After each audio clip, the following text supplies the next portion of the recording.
네, 여러분 점심 맛있게 드셨나요? 네, 좋습니다. 저희 2부 바로 시작해 보도록 하겠습니다. 2부는요, 모인의 옥재윤 대표님을 직접 만나서 메타랜드 프로젝트에 대한 이야기를 직접 들어보는 시간입니다. 제가 평소에 옥재윤 대표님 뵈면서 느낀 생각이요. 평소에는 소년 같은 그런 재밌는 모습을 갖고 계신데 일 얘기만 하면 정말 눈이 반짝반짝 빛나시더라고요. 오늘 이 반짝반짝 빛나는 눈빛 여러분들 원없이 보실 수 있을 겁니다. 네, 옥재윤 대표님 자리해 주실 텐데요. 2부 넥스트 플랫폼은 두 개의 파트로 나누어서 진행될 예정입니다.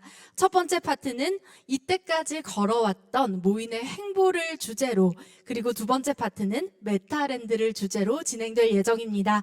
네, 오늘의 주인공 옥재윤 대표님 저기 무대 밑에서 준비하고 계신데요. 네, 여러분 정말 오늘 긴 시간 동안 출정식 열정적으로 함께 해주셨잖아요. 우리 2부, 3부 그리고 마지막 질의응답 세션까지 그대로 열정적인 느낌 갖고 가주시면 정말 감사하겠습니다. 네, 그리고 2부를 본격적으로 진행하기에 앞서서요, 저희가 중요한 안내사항이 한 가지 있습니다. 아무래도 이 설명을 듣다 보면 궁금한 점이 생기실 텐데요. 뒤쪽에 비치된 질문함에 질문지를 꼼꼼하게 작성하셔서 넣어주시면 저희가 4부 때 추첨해서 질의응답을 진행하도록 하겠습니다. 네, 참고로 모인에서 이 질문지가 선정된 분들께 정말 좋은 혜택을, 정말 좋은 선물을 준비했다고 하는데요. 꼭 이 선물까지 오늘 받아가시면 너무 좋겠습니다. 네, 대표님 준비가 되신 것 같은데요. 오늘의 주인공인 대표님 자리로 모시겠습니다. 뜨거운 박수로 환영해 주시기 바랍니다.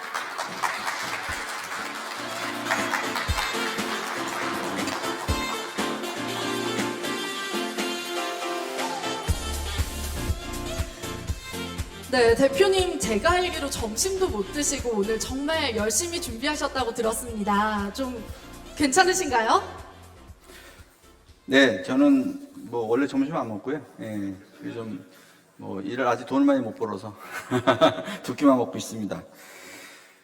자, 식사들 좀 하시고 오셨나 모르겠습니다. 네, 네. 이제 오붓한 거 좋은데요. 아까는 좀 굉장히 좀 어려운 분들도 많으셔가지고 저도 좀 살짝 긴장했었는데요. 제가 강연에 앞서서 저희가 일부에서 좀 소개드렸던 업체분들이 너무 인원이 많다 보니까 좀 자세하게 소개를 좀 못 드렸던 게 굉장히 죄송스러워서 저희 메타랜드하고 그런 분들이 어떤 관계에 있는지 조금 더 상세하게 설명을 원래 드리려고 했었는데 무려 참가 업체가 30여 개가 넘었어요. 그래서 일부만 저희가 무대로 초빙을 해서 주로 이제 저희랑 프로젝트를 같이 하는 개발사 대표님들이 어떤 일을 저희하고 같이 하는지 좀 소개를 드렸고요. 그리고 이제 저희 메타랜드에 실제 우리하고 비즈니스로 어떤 일을 같이 하실 수 있는 다양한 기업들이 있었습니다. 근데 호명만 하다 보니까 호명하고 뭐 기업의 이름만 얘기하니까 사실은 어떤 느낌이 없으셨을 것 같은데 그 기업 한 분 한 분들이 대단히 조직이 큰 회사입니다. 네. 그래서 그런 것들은 차후에 저희가 또 기회가 되면 아마 소개를 좀 더 구체적으로 하는 일들이 있을 거고, 지금은 아무튼 그런 많은 기업들하고 저희가 이제 시작도 안 했잖아요. 오늘 이제 발족식을 하는 건데, 무려 30여 개 업체들이 같이 저희 메타랜드에 합류하셨다. 이 자체가 굉장히 의미가 있는 겁니다. 그분들과 앞으로 어떤 그림을 그릴지는 여러분의 상상에 맡기겠습니다. 저희가 다 밝힐 수는 없어요. 그리고 일부에서는 지금 유튜브를 통해서 보시는 분들도 많이 계실 텐데,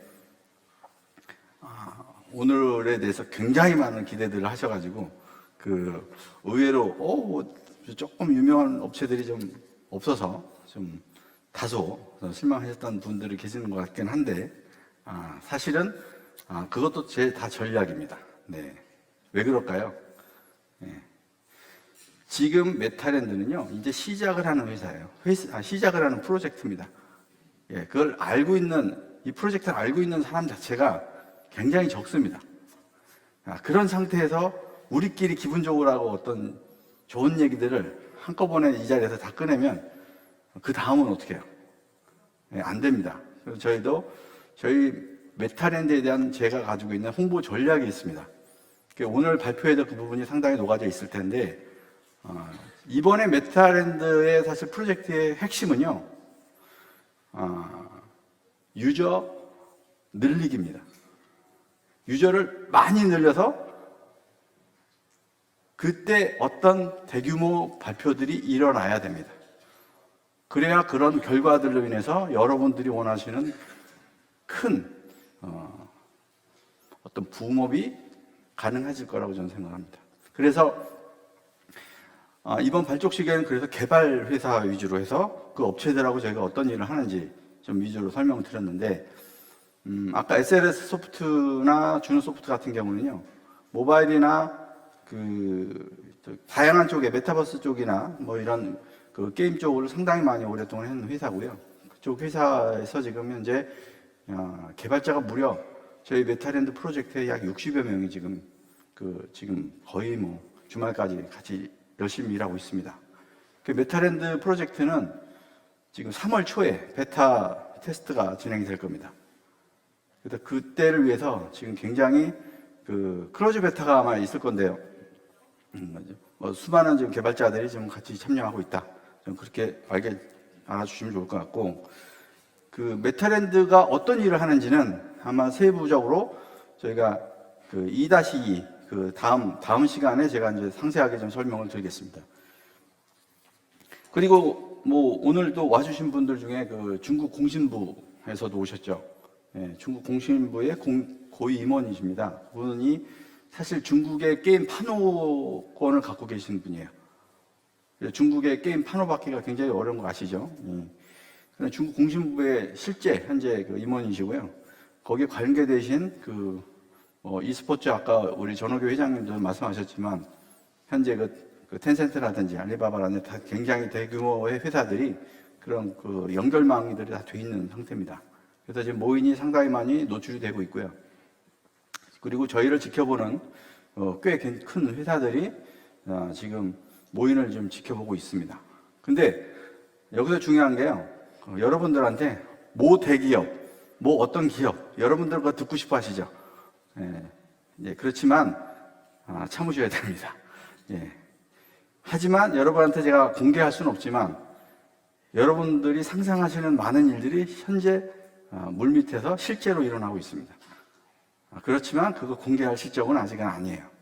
그 단계별로 메타랜드 프로젝트가 실제 이제 출범하고 클로즈 베타가 되고 유저가 유입이 되고 그리고 나서 붐업이 됐을 때 그런 호재들이 나와줘야 됩니다. 이제 그런 큰 준비 그림이 있다는 거 좀 말씀을 드리고요. 또 참가해서 인사만 간단하게 하신 그 기업 중에 샌드박스도 있죠. 여러분들도 잘 아시는 굉장히 샌드박스도 큰 회사 중에 하나인데 그 회사가 왜 메타랜드와 뭔가 뭐 있을까? 예. 서로에 대한 시너지가 있는데 저는 샌드박스라는 회사가 유튜버가 약 100만 이상인 유튜버를 한 100여 명 이상을 데리고 있는 큰 조직입니다. 그래서 그 유튜버들이 메타랜드에 입점하게 됩니다. 그들이 홍보를 해주게 돼요. 저희가 뭐 홍보비를 굳이 뭐 마케팅 비용을 쓰지 않아도 그들이 입점하는 순간 전 유튜버의 자기가 메타랜드에 방송실을 만들었는데 홍보를 안 하겠습니까? 그죠? 네, 그런 식의 네트워크를 저는 만들려고 하는 거예요.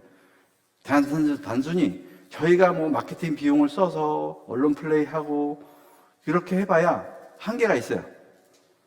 무슨 수로 저 마케팅 비용을 감당합니까? 그리고 저희가 아무리 게임을 잘 만들어봐야 회원 유입이 얼마나 되겠어요? 사실은. 그래서 저희 메타랜드는 회원을 갖고 있는 대규모 조직들이 들어오게 만드는 게 제가 하는 일이에요. 이번에 이 메타랜드의 프로젝트의 특징입니다. 잘 보시면 소위 얘기하는 메타랜드 프로젝트들이 굉장히 많잖아요. 메타버스 프로젝트들이 많은데 그런 프로젝트들은 대부분 어떤 게임과 어떤 특징이 있는 그런 작은 단위의 어떤 개념적인 면에서의 커뮤니티 어떤 플랫폼이라고 보시면 됩니다. 그럼 저희 메타랜드는 뭐가 차이가 있느냐? 그런 각각의 대규모의 플랫폼 콘텐츠 기업 아니면 B2B 기업 다양한 기업들의 니즈를 한 군데 모은다는 게 저희 메타랜드의 핵심입니다. 네, 그래서 그런 부분들이 있었고, 롯데 하이마트에서도 오셨었죠. 그죠? 네, 이 부분도 저희가 때가 되면 그 좋은 일이 아마 여러분들한테 들려드릴 수 있을 겁니다. 왜 하이마트 여기 왜 와요? 그죠? 바쁜데, 이 12월 30일, 이 참, 연말 행사도 많은데, 그런 분들이 오시는 거는요, 많은 일들이 일어나고 있다는 얘기입니다. 그래서 저희 메타랜드에 쇼핑몰이 들어올 거예요. 근데 지금 많은 일들이 준비되고 있다. 그렇게 좀 이해해 주시면 될 것 같고요. 네, 그래서 현재 아까 참여하신 업체들 국제 청년 연합 환경연합회, SNS 기자연합회, SNS 기자연합회 같은 경우는 국제 조직입니다. 거의. 저희가 글로벌로 우리 메타랜드를 홍보하는 데는 아마 결정적인 역할을 많이 해주실 겁니다. 자, 이 정도로 해서 일단 제가 아까 오신 기업들에 대한 간단한 말씀을 좀 드리고요. 자, 이제 오늘의 본론. 우리가 지금 이 자리에 모인 이유가 지금 메타랜드라는 그런 프로젝트를 많은 분들한테 알려드리기 위해서 제가 이 자리에 모셨는데, 여러분들이 아마 궁금해하시는 메타랜드에 대해서는 아까 말씀드린 2부에서 좀 제가 진행을 하고요.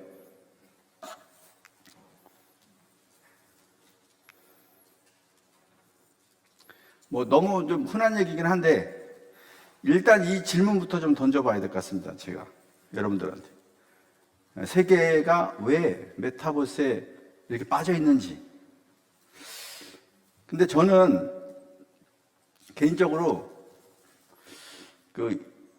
많은 기업들이 요즘에 메타버스 지금 하고 있는데, 저는 VR 쪽에 이런 메타버스 사업을 지금 9년 차, 내년이면 10년 차입니다.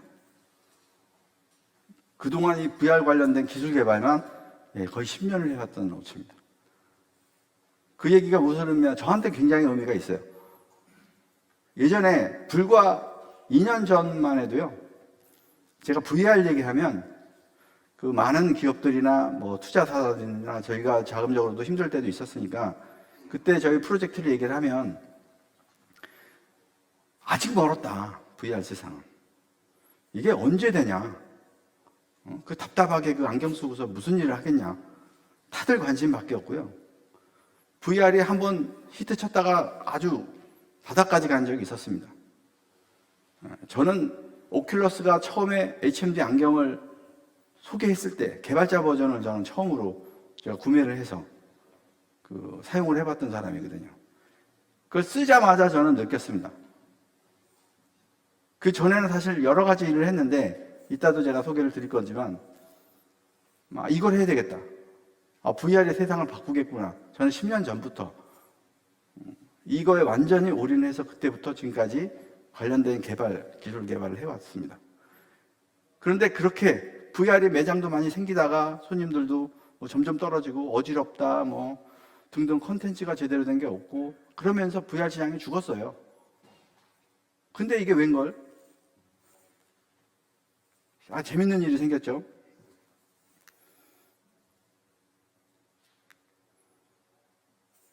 네. 이 웬걸? 코로나가 도와줍니다. 네. 희한하죠. 예. 갑자기 세상이 변했어요. 코로나 때문에. 어딜 못 나가니까요. 이제 인터넷으로 해보려고들 많은 시도들을 하게 됩니다. 그래서 메타버스라는 단어가 나오기 시작한 거예요. 그전에는 메타버스는 단어도 없었습니다. 그냥 VR, 가상현실 세계. 이거 언제 되냐. 영화 보면, 영화 같은 현실 나중에 되겠지? 그 정도였어요. 아주 멀리 있었어요. 근데 갑자기 2년도 안 되는 세상이 바뀌어서 지금 제가 만나는 미팅하는 기업들 중에요, 거의 2개 업체 중에 하나가 메타버스를 만들고 있대요. 제 입장에서는 굉장히 좀 황당한 일입니다. 그 전까지는 그렇게 무시하던 사실은 VR 이 아이템을 이제는 모든 대기업들이, 모든 중소기업들이, 모든 콘텐츠 개발 업체들이 난리가 났어요, 이것 때문에. 제가 아까 그 소프트웨어 개발 회사, 우리 SLS나 주는 소프트웨어 얘기했었잖아요. 그 회사들이 예전에는 모바일 게임 만들던 회사들인데, 메타버스 붐 있고 나서요, 지금 엔진 개발자들을 못 구한답니다, 지금. 다 지금 각 기업들마다, 지자체마다 메타버스 만든다 그러니까, 이 게임 엔진 개발자들이 지금 공급난이에요. 사람을 못 구해요. 그 정도입니다. 와, 저는 놀랐습니다. 아무튼. 그래서 이 코로나가 가져온 새로운 일상이에요. 그리고 사람들이 이제 메타버스에 관심을 갖기 시작했습니다. 우리 미래가 그러면 이제 가상현실과 어떻게 연결될 것인가에 대한 궁금증은 굉장히 많이 생기고 있는데, 사실 그거에 대한 정답을 내려주는 컨텐츠 플랫폼들이 없습니다. 저는 사실은 안타깝지만 지금 이 메타버스가 거품이라고 봅니다. 저는 10년을 이걸 연구한 사람이기 때문에 당당히 말씀드릴 수 있어요. 또 이것도 뭐 내년에 봐서 우후죽순 생기다 보면 이거나 다 해보니까 별 볼 일 없네, 재미없네, 그러고 거품이 좀 꺼질 수도 있어요. 그래서 사실은 우리가 이 부분에 대해서는 좀 더 단순히 우리 메타버스 세상에 왔으니까, 아이고 죄송합니다.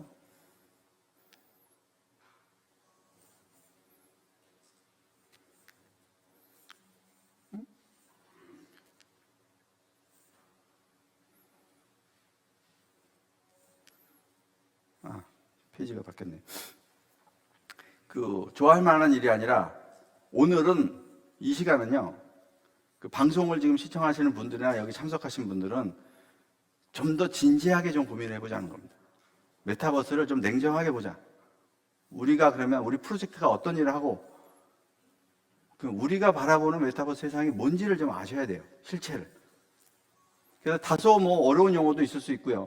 전문적인 용어가 있다 보니까 처음 들으시는 분들은 사실 좀 이해하기 좀 어려운 부분도 있습니다. 최대한 제가 좀 쉽게 설명을 말씀을 드릴 거고요. 그리고 오늘 발표되는 내용들은 사실은 메타랜드라고 하는 새로운 우리 프로젝트에 새로운 많은 분들이 들어오셔서 사실 이게 자료로 쓰여지게 저희가 지금 자료를 만들고 있습니다. 그러다 보니 여러분들이 많이 아시는 내용도 많을 겁니다. 그거는 좀 감안해서 좀 들어주시면 좋을 것 같고요. 자, 여기 화면에 보이시는 게 지금 최근에 많이 보여주셨던 제페토, 로블록스, 호라이즌, 도깨비, 이게 다 최근에 얘기 나오는 메타버스 플랫폼입니다. 제페토 혹시 게임 해보신 분 계세요? 저희 부사장님은 아마 테스트를 해보신 것 같습니다. 네. 왜 제페토 해보신 분이 이 중에 한 분도 안 계실까요? 이유가, 이거 10대 아이들이 하는 겁니다. 아이들이 캐릭터, 안경, 선글라스 끼고 예쁜 옷 입고 그거를 다 아이템 구매해서 돌아다녀서 친구들 만나고 하는 게 제페토입니다. 그러니까 사실 비즈니스 모델은 없어요. 그냥 친구들 만난다. 나를 좀 커뮤니티에서 좀 자랑하고 싶다. 그런 문화들이 좀 형성이 됐고, 로블록스 같은 경우는 거기서도 대부분 10대입니다. 그런데 재미난 거는 로블록스가 메타버스 프로젝트로 회원이 대략 한 2억 명 정도 되는 걸로 알고 있습니다. 로블록스의 기업 가치가 얼마 되는지 아세요? 아시는 분 계세요? 예, 45조입니다. 메타버스 프로젝트의 대장격인데, 현재는 45조의 기업 가치가 산정되어 있어요. 그 기업 가치 산정하는 방법은 간단합니다. 인터넷 기업은요, 유저 한 명당 17,000원에서 18,000원 곱하기 유저. 이게 기업 가치라고 그래요. 투자 이쪽에서는. 제페토도 간단히 계산하면 저것도 제페토도 한 1억 5천만 명 정도 됩니다, 회원이. 쟤도 기업 가치가 대충 나오겠죠. 자, 호라이즌은 페이스북. 요즘에 이제 사명 바꿔서 메타라고 하죠. 페이스북에서 만든 이제 메타버스 프로젝트입니다. 그리고 도깨비는 이제 요번에 최근에 이제 국내 개발사에서 지금 만들어진 거고, 또 이거 이외에도 이제 그 뭐 이프렌드라고 하는 그런 프로젝트도 있고요. 다양하게 지금 많이 생기고 있습니다. 근데 재밌는 게 있어요. 우리가 아는 메타버스는 뭐예요? 가상현실 아니에요? 근데 여기 나와 있는 게 전부 다 지금 모바일, 핸드폰으로 이 게임을 하고 있는 겁니다. 되게 이상하죠? 근데 왜 제가 메타버스라고 하는지 요거에 대해서 좀 잘 아셔야 됩니다. 분명히 저거는 메타버스라고 보기가 어려운데 페이스북이 추구하는 가상현실 세계가 아니잖아요. 가상현실 세계라는 거는 VR을 끼고 가상현실에 내가 들어가서 움직이는 세계를 얘기하는 겁니다. 영화에서 보는. 근데 그건 아니고 맨날 핸드폰으로 그 옛날부터 있던 거 아니에요? 뭐 싸이월드 다 그렇고 뭐 게임에서 이렇게 캐릭터가 이렇게 전후좌우 방향키 제어해가지고 움직이게 해서 뭔가 하는 거. 그거 다 있던 거예요. 근데 그게 왜 메타버스라고 하는 어떤 새로운 이게 플랫폼으로 보일까요? 좀 이상합니다. 제가 보기에. 그 이유가 저는 코로나가 이렇게 좀 돌연변이가 나오잖아요. 저는 사실 그걸 돌연변이라고 봐요. 메타버스 세상에 가상현실 세계가 오긴 많이 되는데 스티브 스필버그 영화에서도 원래 2045년도에 그런 게 온다고 이제 영화에서 나왔잖아요. 그러면 여러 가지 기술이 필요합니다. VR 가상현실이 구현되려면 안경도 가벼워져야 되고 화질도 좋아져야 되고 모션 트래킹도 완벽하게 돼야 되고 굉장히 많은 일들이 있어야 돼요. 근데 거기까지 가는 시간이 아직 준비가 안 된 거예요. 지금 현대 사회는. 근데 가장 많이 지금 들고 있는 게 뭐예요? 핸드폰 아니에요. 핸드폰으로 이름을 붙인 거예요. 야, 이제 이걸로다가 메타버스 누군가 붐업을 시작한 겁니다. 그러니까 갑자기 그냥 핸드폰으로 다 난리가 난 거예요. 당장 쓸 수 있는 디바이스가 핸드폰이기 때문에 그렇습니다. 그걸 아셔야 돼요. 메타버스가 본인들이 추구하는, 개발사에서 추구하는 거는 사실은 가상현실로 가는 게 맞는데 아직은 그런 기술적 준비가 안 된 겁니다. 그러다 보니까 당장 그러면 지금부터 할 수 있는 것부터 하자. 그게 모바일 기반의 메타버스 세상인 거예요. 사실은 좀 변형이 됐지만 이거는 초기 시장이라고 보시면 됩니다. 그럼 이게 진화되겠죠. 근데 그 진화될 때 뭐가 필요하냐? 그것도 제가 이따 학습을 좀 시켜드리겠습니다. 자, 그래서 제가 간단하게 지금 메타버스 세상이 지금 전 세계를 지금 그 소용돌이가 치고 있다. 그럼 우리는 이 메타버스 세상에서 우리 메타랜드가 해야 될 역할들은 어떤 걸까? 여러 가지로 궁금하실 건데 조금 참으시고요. 제가 그건 2부에 말씀드릴 거고. 자, 그러기 전에 말씀드린 대로 지금 이런 자료, 오늘 영상 자료는 새로 오신 분들이 많이 보셔야 됩니다. 그러기 위해서는 현재 우리 모인이 어떤 회사인지를 좀 아셔야 돼요. 네, 그런 시간을 좀 잠깐 갖겠습니다.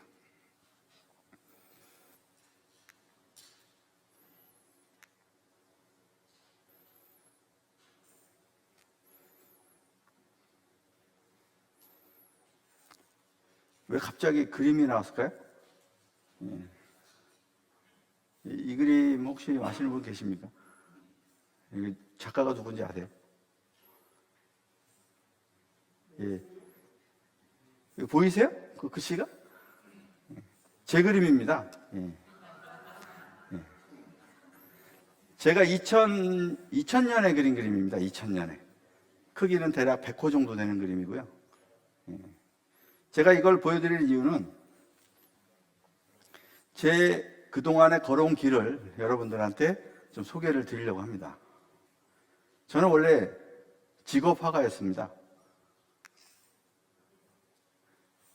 찍으신 분인데 죄송합니다. 이게 유화로 그린 거고요. 저는 원래 이제 극사실주의 쪽 그림을 원래 그렸기 때문에 다양한 쪽의 그림의 장르를 좀 그 인물 풍경부터 다양한 그림을 좀 그려왔었습니다. 자, 이걸 좀 오늘 좀 보여드리고 싶었어요. 제가 그동안 해왔던 일들이 여기에 다 수록이 되어 있습니다. 좀 보니까 저도 이거 자료 만들면서 와, 그동안 참 많은 일을 한 것 같아요. 그죠? 특히 올해만 해도 되게 좀 새로운 이슈들이 되게 많았습니다. 자, 여기서 한번 보죠. 제가 어떤 일을 해왔는지. 이게 조정이 잘 안 되네요. 예, 여기 보니까 전 서양화를 했어요. 그죠? 저는 지금 이 그림을 그리다가 갑자기 여기 뭐 블라인드 하다가 잉크젯 프린터기 만드는 회사 하다가 쭉 올라갑니다. 그래서 게임 쪽이 이제 요 라센이라는 회사를 시작으로 해서 이제 게임을 만들게 되는데요. 좀 재밌는 아이러니한 얘기인데 저는 그림을 그리다가 갑자기 블라인드 사업을 하게 됩니다. 그것도 사실 아이디어에서 출발했어요.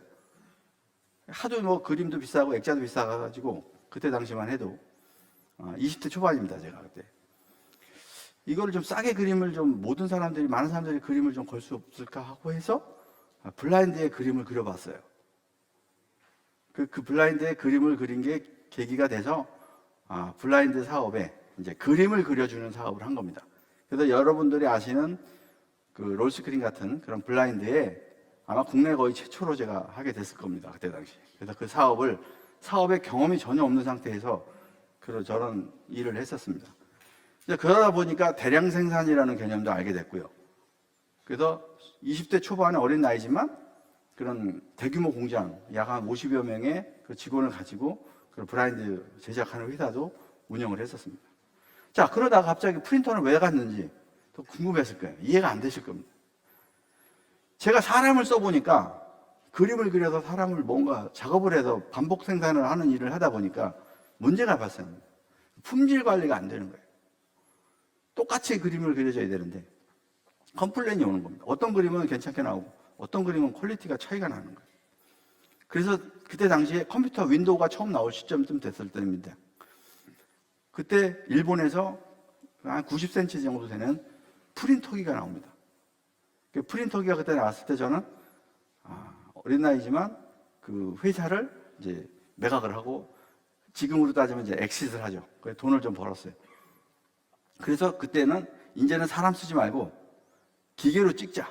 그래서 프린터기 사업을 하게 됩니다. 그러니까 프린터기 사업을 한 게 아니라 프린터를 이용해서 블라인드를 만든 겁니다. 정확하게는. 근데 90밖에 안 되니까 90cm밖에 안 되니까 원단이 안 들어가요. 그때 이제 개조라는 걸 알게 됐죠. 그걸 잘라가지고 이어가지고 이제 그 기계를 그때부터 이제 맨땅에 헤딩하고 만들기 시작합니다. 그래서 우연치 않게 국내에 인쇄기 만드는 회사가 있었습니다. 그 회사에서 저한테 제안이 왔어요. 제가 이렇게 블라인드 사업을 하니까 자기네가 2m짜리 프린터기를 만든다는 거예요. 그러니까 우리 기계를 사라. 그래서 선뜻 계약금을 3천만 원을 줍니다. 제가. 그게 20살 초반입니다. 굉장히 오래된 얘기입니다, 사실은. 그래서 금방 나올 줄 알았어요, 기계가. 와, 그것만 나오면 블라인드 뭐 대량 생산해가지고 전 세계를 진짜 잡을 수 있을 것 같은 생각이 들 정도였었으니까. 근데 안 나와요, 기계가. 그러고 나서 또 이제 그쪽에서 제안이 와요. 저한테 제가 이 기계를 많이 사업을 하고 또 이걸 유통도 많이 하고 하니까 이 기계를 자기네가 만들어 줄 테니까 총판을 하래, 저보고. 그래서 또 선뜻 또 총판 계약을 합니다. 그래서 이제 제가 프린터기로 입문이 되는 거예요. 근데 안 나와요, 또 약속한 기간에. 그래서 그 연구실을 제가 직접 갑니다. 아예 이 블라인드 사업을 넘겼어요, 다 띄고 이제 난 이 프린터에 올인을 해야 되겠다. 그래서 블라인드 사업을 정리하고 그 프린터 연구실에 들어가서 그 개발자들하고 같이 생활을 하게 됐습니다.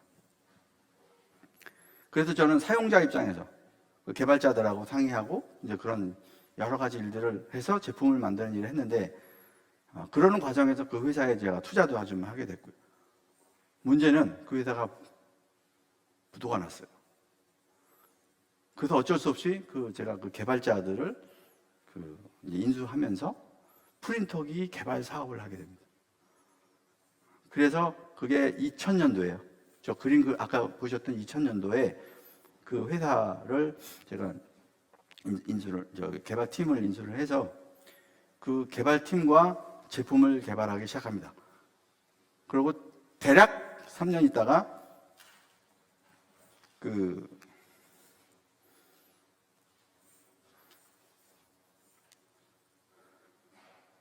이 제품입니다. 2003년에 이 제품을 세계 최초로 이제 출시를 하게 됩니다. 그래서 미국 전시회 가가지고요, 계약도 많이 했어요. 저 기계가 4m 50이에요. 부품 수가 한 8,000개 들어갑니다.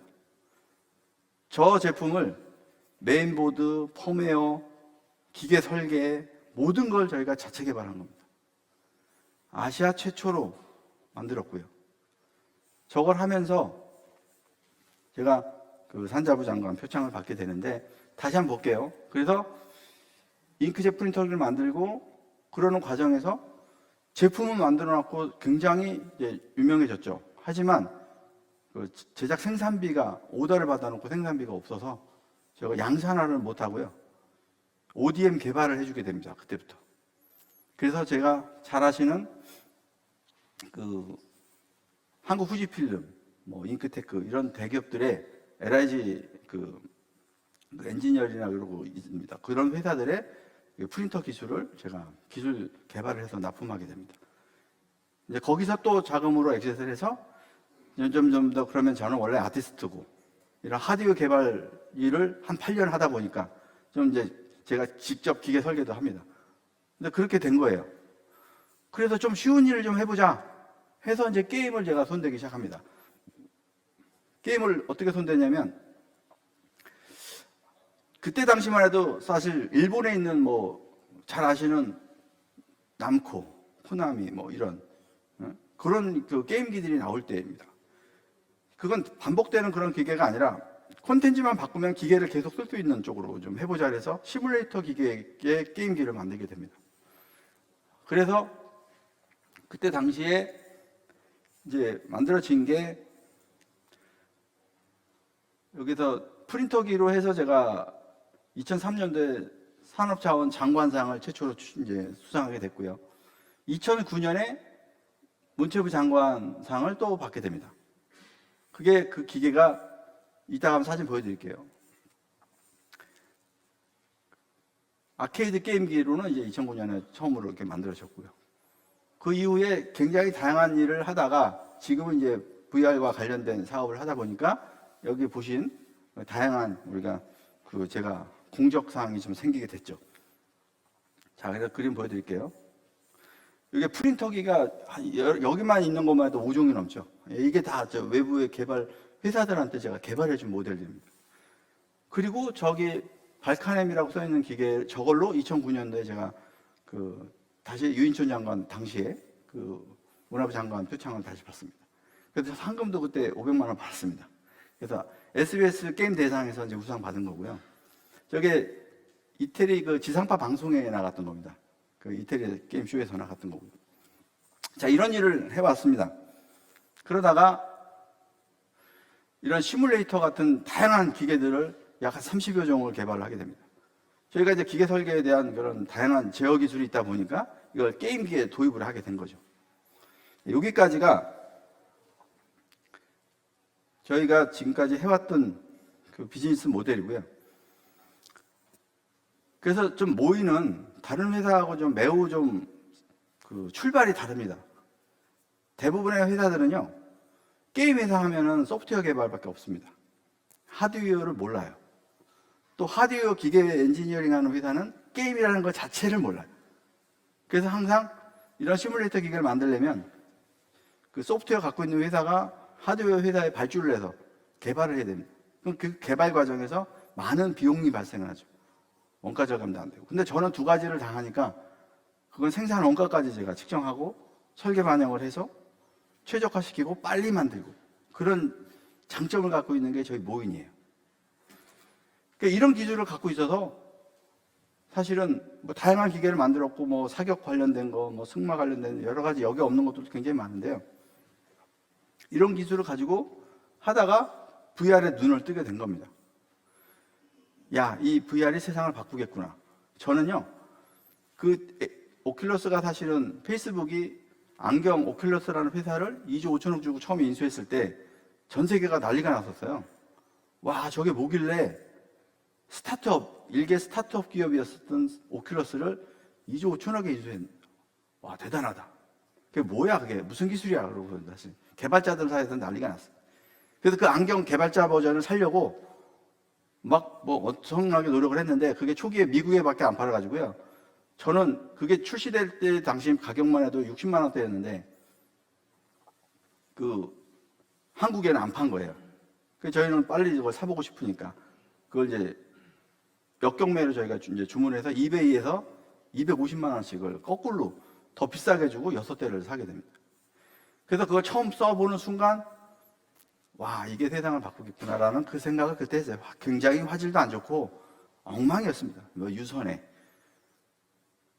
하지만 이제 그게 좀 전 눈에 보였습니다. 근데 이게 컴퓨터를 보면요, 안경은 모니터예요, 모니터. 그 키보드 마우스가 필요한 거 아닙니까? 그죠? 그때는 컨트롤러가 발전되지도 않았어요. 그냥 보는 게 거의 다 하니까. 그래서 저는 이제 이런 하드웨어 개발을 했었고 해서 센서에 대한 다양한 지식과 기술을 갖고 있었습니다. 그래서 야, 이 모션 트래킹 기술을 내가 만들어야 되겠구나라는 생각을 그때부터 했습니다. 그게 10년 전입니다. 그때는 저희가 광학 기술이 있었어요, 저희도. 카메라로 추적해서 뭔가 프로세싱하는 기술을 갖고 있었습니다. 그걸 이미지 프로세싱 기술이라고 하는데 그런 다양한 일을 지금까지 해오면서 우리가 변화와 발전을 거듭해 왔다. 좀 그렇게 이해해 주시면 우리 VR 기술이 그냥 생긴 기술이 아닙니다. 그간의 수많은 개발 경험을 토대로 지금의 결과가 나온 거지 어디 뭐 이상한 기술들을 저희가 인수에다가 뭐 포장 씌워서 저희가 만든 거 그렇게 안 합니다. 그래서 저희 모임에 오시면, 회사에도 오시면 굉장히 다양하게 재밌는 게 많아요. 그런 거에 제가 모든 기술 설명을 다 할 수 있는 이유가 그 하나부터 10가지를 제 아이디어에서 나왔고 제가 다 공들여서 일일이 설계하고 테스트해보고 만든 결과물들이라 그래요. 얼마나 많은 기계들을 만들었겠습니까? 그걸 또 게임 엔진하고 연동해가지고 콘텐츠도 이쁘게 만들어야 되고 저는 또 이게 그 그림 또 아티스트 작가라고 저는 스스로 생각하다 보니까 그 그래픽도 퀄리티 떨어진 건 또 이렇게 보기 싫어요, 저는. 그래서 이제 그것도 또 남보다 좀 잘해야 된다는 욕심도 많았었고요. 그래서 모인이 걸어온 길은 지금까지 설명드린 대로 그 다양한 하드웨어와 소프트웨어 기술을 갖고 있다는 겁니다. 그러는 과정에서 메타랜드가 탄생을 하는 거예요. 다른 회사와 생태가 다를 수밖에 없죠. 잠깐 뭐 메타버스가 유행하네? 우리도 만들어. 그런 회사와 10년을 저는 기초기술부터 만들어 온 회사가 콘텐츠랑 같이 뭔가를 결합해서 만들었을 때의 결과는 다를 겁니다. 그리고 저는 게임 개발을 지금까지 12년 됐습니다. 게임 개발한 지. 12년간 게임 개발하면서 게임이 왜 게임이라는 단어를 하는지 아세요? 게임이 뭐예요?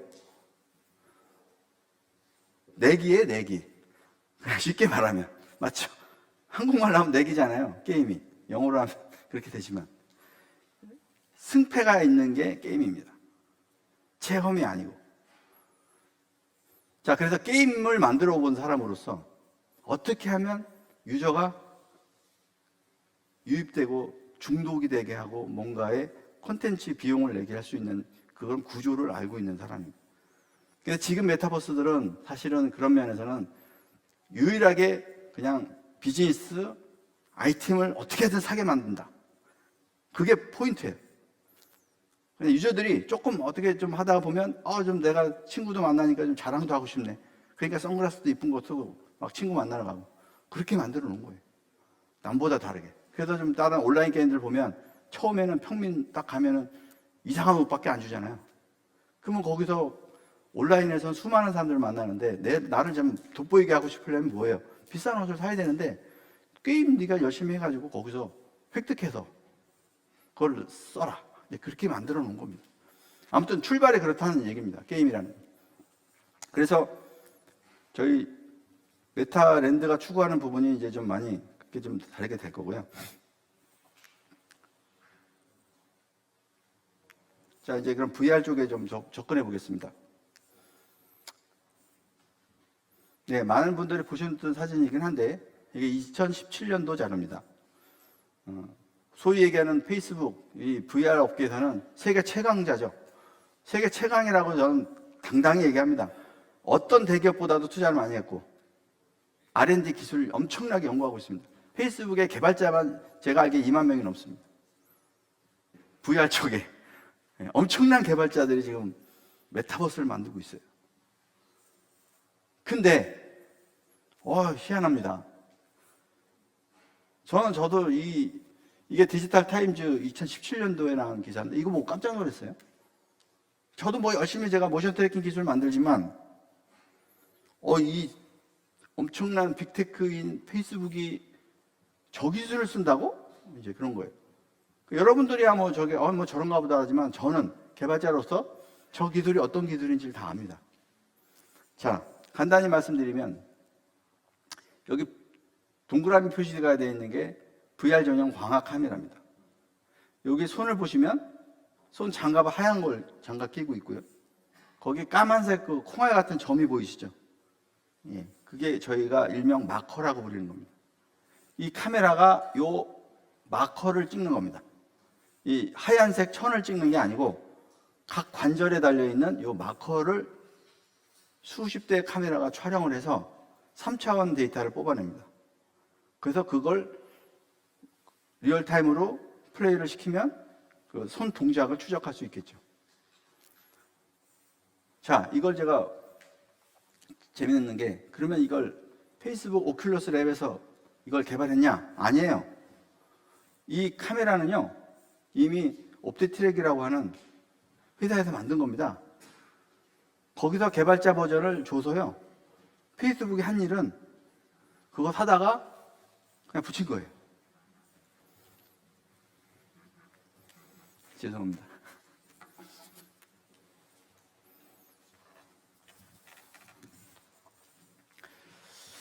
그래서 좀 여기서 제가 이상한 점이 생겼어요. 그 대기업인 페이스북이 자기네 기술도 아닌 남의 기술을 왜 저걸 오큘러스 랩에서 개발했다고 저 기사를 냈을까? 뭐지? 조사를 해보니까 페이스북이 오큘러스를 인수해가지고요 돈을 엄청 썼어요. 5조 이상 썼습니다. 근데 돈을 못 벌었어요. 그 이후에 그 바이브라고 하는 그 경쟁사 모델이 나오면서 매출이 많이 떨어졌습니다. 자기네는 이제 이 안경만 인수하면 그냥 VR 세계를 그냥 끝장으로 다 먹을 줄 알았는데 카피 제품들이 막 나온 거예요. 중국산도 나오고. 그러니까 들어간 돈이 회수가 안 되는 겁니다. 근데 안경 갖고 뭐 할 수 있는 게 없어요. 다시 말씀드리지만 여러분들은 이런 거에 중요하게 생각하셔야 됩니다. 저 대기업이 2만 명의 직원을 가지고 아직 페이스북에서 결과 낸 거 있나요? 이따도 제가 잠깐 자료 보여드릴 건데 아직 이렇다 할 만한 모션 트래킹 나온 게 없습니다. 근데 그건 페이스북뿐이 아니고요. 구글이나 마이크로소프트나 어떤 대기업도 마찬가지입니다. 삼성이든. 남의 기술을 갖다가 이거를 자기네가 한 거라고 퍼포먼스를 한 겁니다. 퍼포먼스. 우리도 이런 거 하고 있어. 주가 관리한 거예요. 제가 보기엔.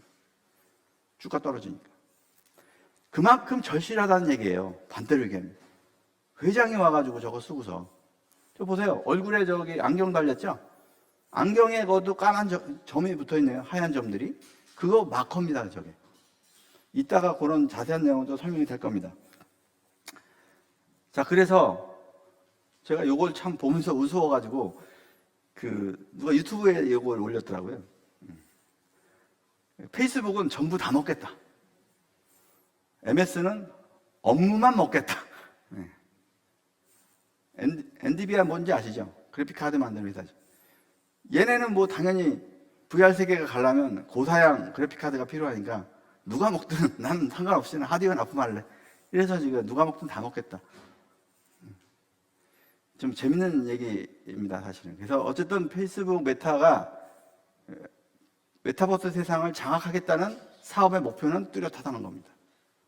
그걸 좀 눈여겨보시고요. 자, 그러면 현재 그 모션과 관련된 기술을 조금 더 설명을 드리겠습니다. 초창기에 우리 이런 거 많이 보셨을 거예요. 안경 쓰고 이제 컨트롤러를 손에 이제 붙이고서 이제 VR 체험을 하게 됩니다. 이거는 이제 모션 추적이라고 부르진 않고요. 컨트롤러라고 합니다. 그 컨트롤러에도 잘 보시면 저기도 하얀 점들이 있어요. 보이시죠? 저게 마커입니다. 똑같이. 얘도 광학식이라는 얘기죠. 그러니까 이따가 저희도 시연할 때 아마 스탠드로 세울 건데 잘 보세요. 카메라 두 개가 있습니다. 그 두 개가 저런 걸 찍어요. 안경에도 보이진 않지만 여기 마커들이 다 있어서 그거 움직이는 걸 추적하는 겁니다. 그래서 VR을 구현하려고 하는 건데 그거가 나오다가 아까 보신 카메라죠. 이 회사가 만든 게 이겁니다. 카메라를 여러 대 천장에 달아서 이 몸에 하얀 점을 붙여놓고 모션 추적을 하겠다. 뭐 이런 거가 나온 겁니다. 이게 이제 그게 2005년쯤 나온 기술이고요. 그런 다음에 바이브에서 또 이런 것도 만들죠. 이게 손목, 발목에 붙이면 모션 인식이 됩니다. 이것도 보면 결국은 여기에 뿔같이 달린 게 그 마커예요. 얘도 광학식이라는 얘기입니다. 손가락 추적은 안 되고 그냥 위치가 어디 있는지 아는 겁니다. 자, 이런 기술들이 글로벌 기업들이라는 거죠. 현재. 자, 보시죠. 제가 이거는 엊그제 아마 캡처를 한 것 같아요. 이 바이브에서 파는 요 HMD랑 컨트롤러, 그 다음에 이게 카메라입니다. 사각형이. 요 세트가 220만 원이에요. 근데 저것만 있으면 되냐? 안 돼요. 얘가 있어야 됩니다. 그럼 발에 2개 달고, 팔에 달고, 허리에 달고 5개가 들어갑니다. 그러면 저기 5개 얼마예요? 22만 9천 원 곱하기 5죠. 그럼 얘랑 다 있어야 돼요. 이해가 되세요? 이거 있고 컨트롤러는 또 있어야 됩니다. 눌러야 되니까. 뭔가 움직여야 되니까. 안경은 당연히 있어야 되고 카메라는 당연히 저걸 찍어야 되니까 있어야 되고 저 풀세트로 얼마냐? 한 350만 원. 해외가예요. 국내 들어오면 더 비싸겠죠. 와, 모션 트래킹 하는 게 이렇게 대단한 겁니다. 여러분들이 모인하고 함께 하시는 거를 되게 특별하게 보셔야 돼요. 이게 현재 기술이에요. 현재 판매되고 있는 겁니다. 아니 누가 VR 한번 하려고 350만 원을 투자해갖고 집에다가 저거를 또 센서 세워가지고 게임들을 해요. 그건 좀 아직 좀 먼 미래죠. 그래서 핸드폰으로 하는 겁니다. 메타버스를. 제가 좀 냉정하게 말씀드리는 거예요. 현실이 이렇다는 거를.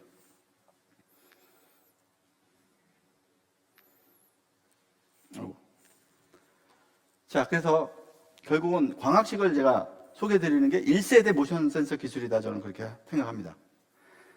제가 광학식 센서가 이런 한계점이 있다고 말씀드리는 거는 저는 자신있게 말씀드리는 게 제가 저 광학 센서를 저도 개발했기 때문에 제가 말씀드리지 해보지도 않고 우리 기술만 좋다 저는 얘기 안 합니다.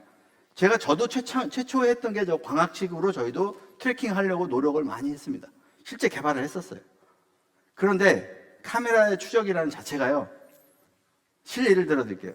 아까 마커 하나가 동그라미가 있죠. 동그라미를 가만히 놔두고 카메라 찍으면 어떻게 돼요? 선명하게 나오겠죠, 동그라미가. 움직이면 어떻게 됩니까? 움직이는 걸 찍으면 완전 고속 카메라 아닌다면은 블러가 생깁니다, 블러가. 그러니까 카메라 입장에서는 타원형의 그림이 나와요. 그 좌표를 마커가 동그랗게 해가지고 가운데를 딱 집어야 정확한 좌표가 나오는데 이게 이렇게 퍼진다고 생각해 보세요. 그러면 중심축이 왔다 갔다 변하는 겁니다. 그러니까 오차가 생기는 거예요. 빨리 갈수록 그래요. 그러면 아주 고속 카메라 쓰면 되지 않냐? 그럼 PC가 안 돼요, 해결이. 하드웨어가 그 프로세스가 감당을 못 합니다. 카메라 수십 대를 돌릴 수가 없어요. 그리고 카메라를 수십 대를 해서 사람이 추적되는 게 그 콘텐츠의 게임에다가 매핑이 돼야 되는데 그 과정에서 카메라 한 대가 30프레임씩 찍은 게 10대가 달리면 그게 서버로 올라가야 됩니다. 실시간으로. 서버에 올라가서 그게 한꺼번에 그 좌표 값으로 만들어져서 다시 저한테 제 게임 PC로 보내줘야 그게 아바타가 돼서 움직일 수 있는 거예요. 왔다 갔다 한다는 얘기죠. 그리고 아까 블러도 생긴다 그랬고. 그러니까 딜레이가 생긴다는 거예요. 정확하지도 않고. 또 뭐예요? 사각이 발생하죠. 카메라가 못 찍는 데는 어떻게 할 거냐는 거예요. 그리고 저 300m, 아니 300제곱미터죠. 100평 이상은 구현 자체가 불가능합니다. 왜? 카메라 대수가 많아지면 그 이상은 한계점에 와요. 그 수십 대 카메라에 실시간 30프레임씩을 이미지 프로세싱을 해서 그 좌표계로 돌려서 다시 서버로 보내서 하면 배보다 배꼽이 더 큽니다. 저 정도 100평 구상하는 게 약 50억 정도 들어갑니다. 자, 그래서 고가 비용이 들어간다. 얘는 그래서 제가 말씀드리는 이유는 1세대 모션 기술은 실패다. 못 써요. 근데 이 기술이 어디서 나왔냐 얘기냐면 이게 메타버스 때문에 나온 기술이 아닙니다. 영화 촬영할 때 이미 쓰던 기술입니다. 모션 캡처라고 그러죠. 모캡. 그 캐릭터 무슨 우리 영화 아바타 같은 거 보면 동물 흉내내는 거 있죠. 그거를 모션 캡처를 액터들이 막 움직이는 걸 추적하려고 저걸 만든 거예요. 옛날부터 있던 거예요. 근데 이걸 갖다가 처음에 메타버스에 연결을 해본 거죠. 그런 회사들이 있고요. 그래서 저걸 개발자 버전을 걔네들이 한 세트 파는 게 9,500만 원 팔았습니다. 약 5년 전에. 안 샀죠, 저는. 아무튼 이런 광학식 기술이 있는데 단적으로 제가 보여드릴게요. 영상 보시면 아마 이해가 되실 거예요. 이거는 러시아에서 저기 노트북 보이시고 뭐 몸에 저기 마커 발에도 있고 다 있죠. 저거를 실시간으로 해서 모션 트래킹 한 거가 나옵니다. 보시죠. Варпач, Ваня и Кофе зашли в виртуальную реальность, и сейчас они будут гаситься между собой. 잘 보셔야 될 게 여기 팔의 움직임을 좀 보셔야 될 것 같습니다. 팔이 어떻게 돼요? 꺾이죠? 저기 사각이 생겨서 그렇습니다. 추적이 안 됐을 때는 꺾였다가 좌표가 다시 나오니까 엉망을. 이 친구들이 지금 웃는 이유가요. 자기 행동들이 되게 웃기게 보여서 웃는 거예요. 이게 왜 그래픽으로 보면 되게 웃기거든요. 관절 인식이 제대로 안 되기 때문에.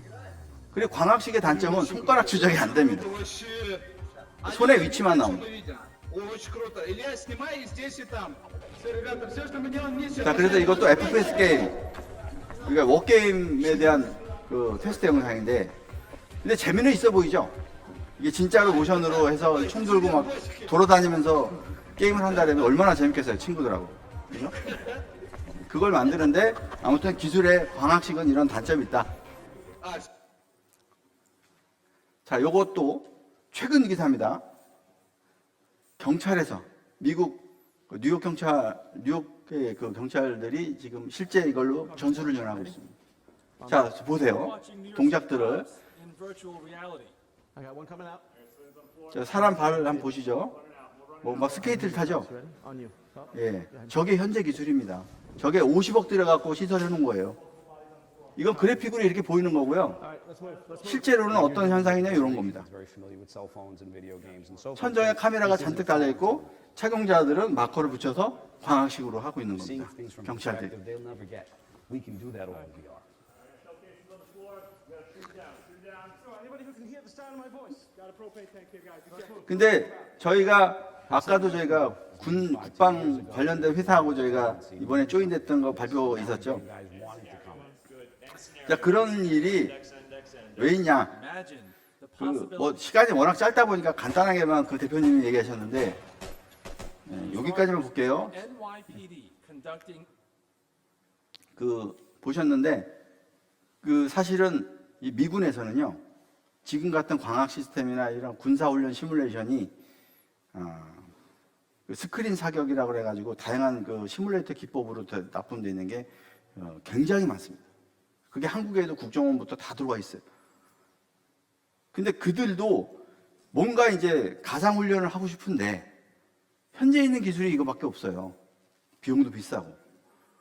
그래서 그 업체가 저희 이 방위사업 이게 미국 쪽하고 아까 얘기한 그 캠린이라는 회사가 유럽에서 유명한 국방 관련되어 있는 회사입니다.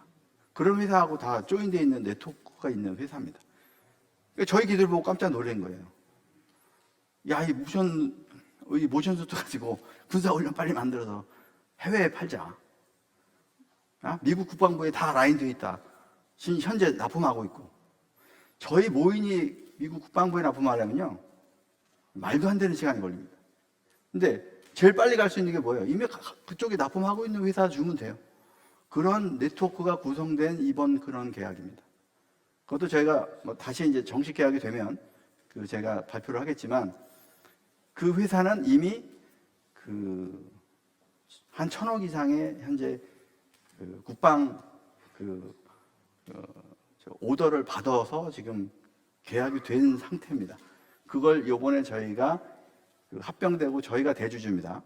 그 회사에 그 매출을 넣기로 했어요. 네. 물론 그 법인은 SPC 법인으로 갈 겁니다. 그러나 대주주가 모인이죠. 그럼 모인의 연결재무제표로 모인의 매출이 되는 겁니다.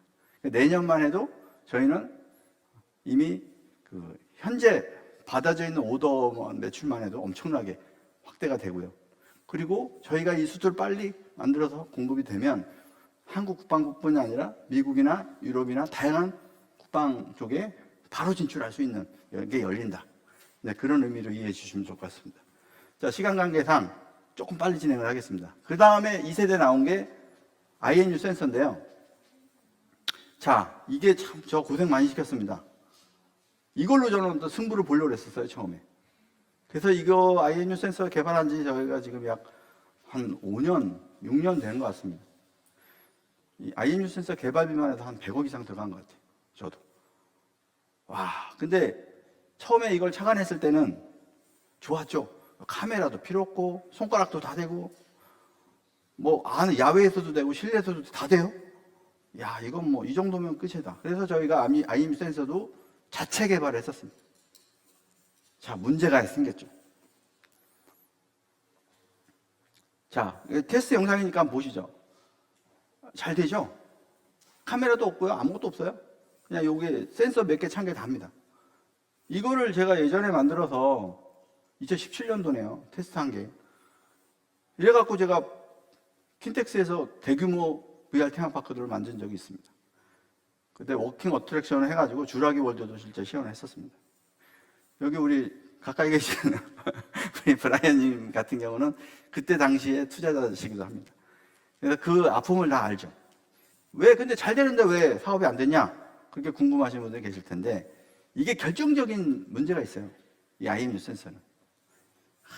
치명적인 게 얘는 지자기 센서라는 게 들어가 있습니다. 이 IMU 센서가 관성 센서라는 말인데 자이로, 가속도, 지자기 요 세 가지 센서가 합해진 게 관성 센서입니다. IMU라고 하는 거예요. 이게 군사 쪽에서 워낙 오래 쓰고 있는 겁니다.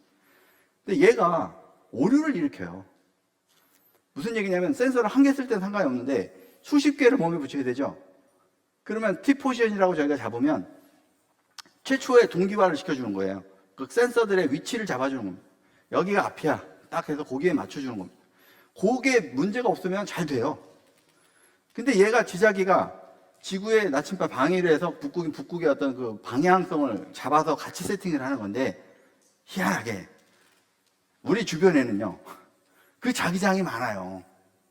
컴퓨터에서도 나오고 핸드폰에서도 나오고 배터리에서도 나오고 별의별 자기장이 다 많습니다. 심지어 시간대마다 달라요 또. 그래서 저희가 킨텍스에서 그거 했다가 오류투성이었죠.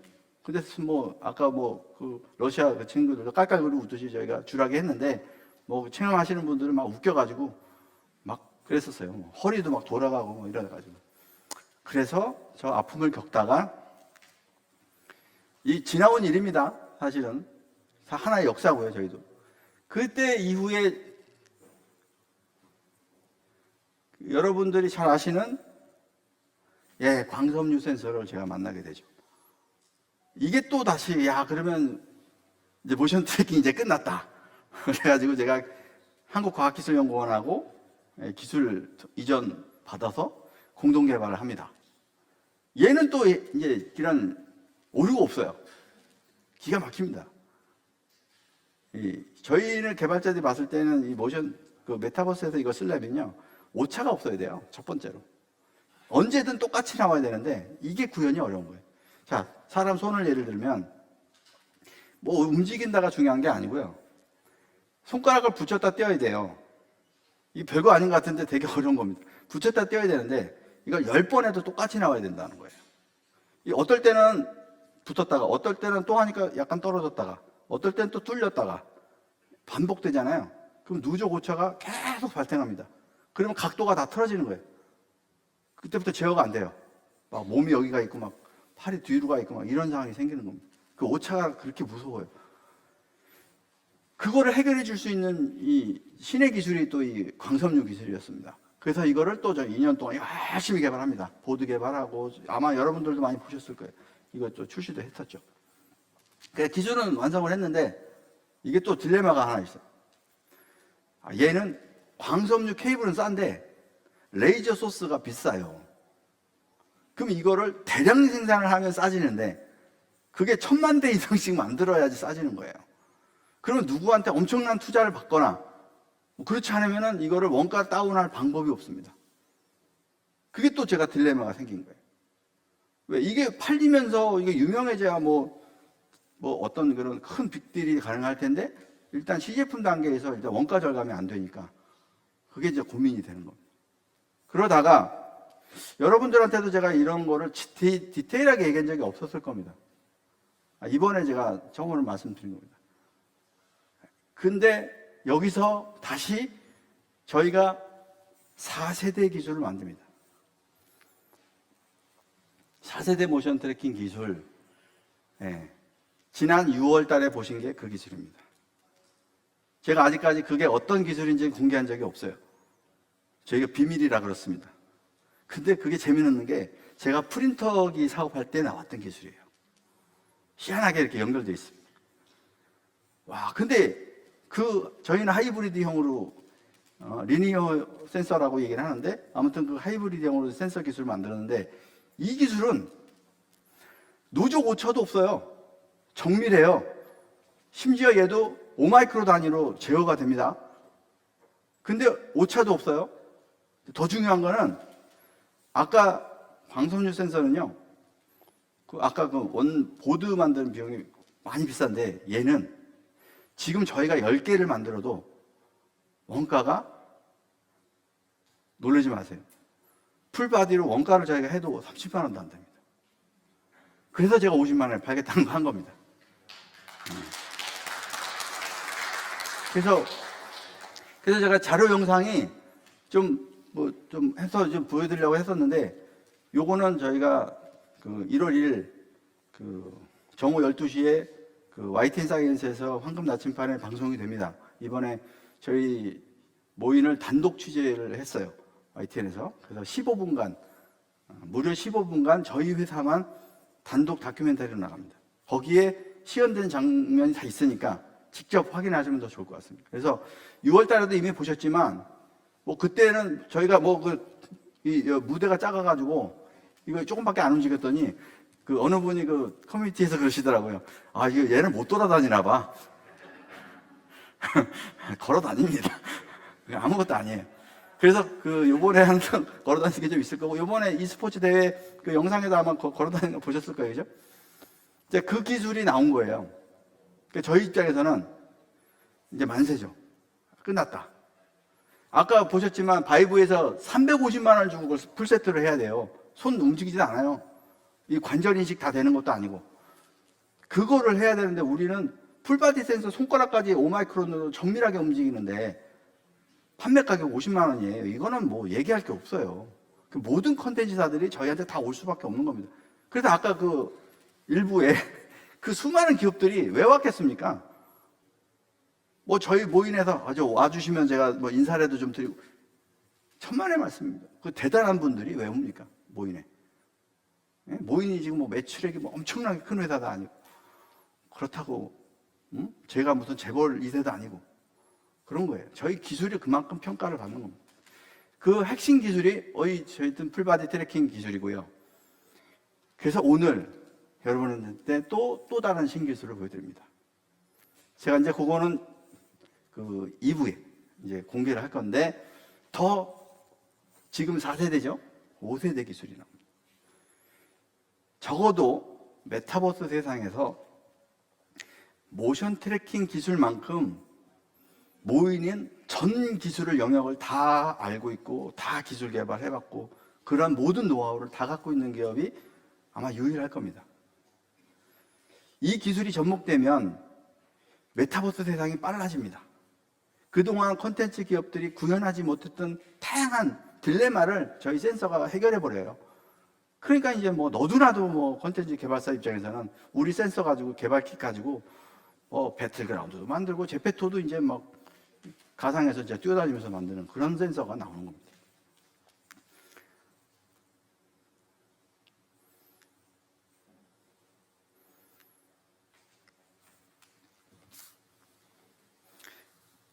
네, 이럴 줄 알았는데 좀 시간이 많이 길어지네요.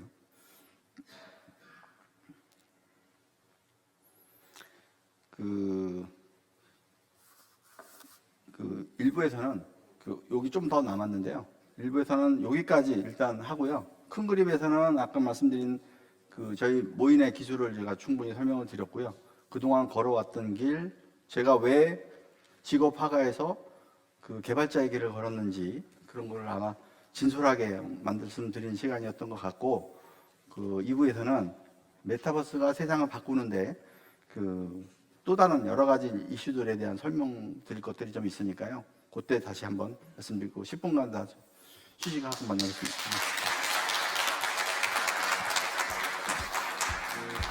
네, 옥재윤 대표님 말씀 정말 감사합니다. 저희 아까 같이 그린 그림을 봤잖아요. 이 대표님이 그리는 그림이 추상화가 아니라 정말 꼼꼼하게 사실을 묘사한 그런 정밀화라는 사실에 제가 감동을 좀 받았는데요. 앞으로 대표님께서 걸어가실, 그리고 여러분들이 함께 걸어갈 길이 그냥 추상적인 그림이 아니고 정말 밝은 미래를 사실적으로 그린 그림이다, 이런 생각이 들었습니다. 정말 여러분들이 걸어가실, 이 함께 걸어가실 길이 정말 밝겠구나 하는 기쁜 마음이 들었고요. 저희는 약 10분간 휴식을 취하신 후 2시 50분에 2부 두 번째 파트로 다시 뵙겠습니다. 네, 유튜브로 시청하시고 계시는 분들도 끝까지 참여 부탁드립니다. 감사합니다.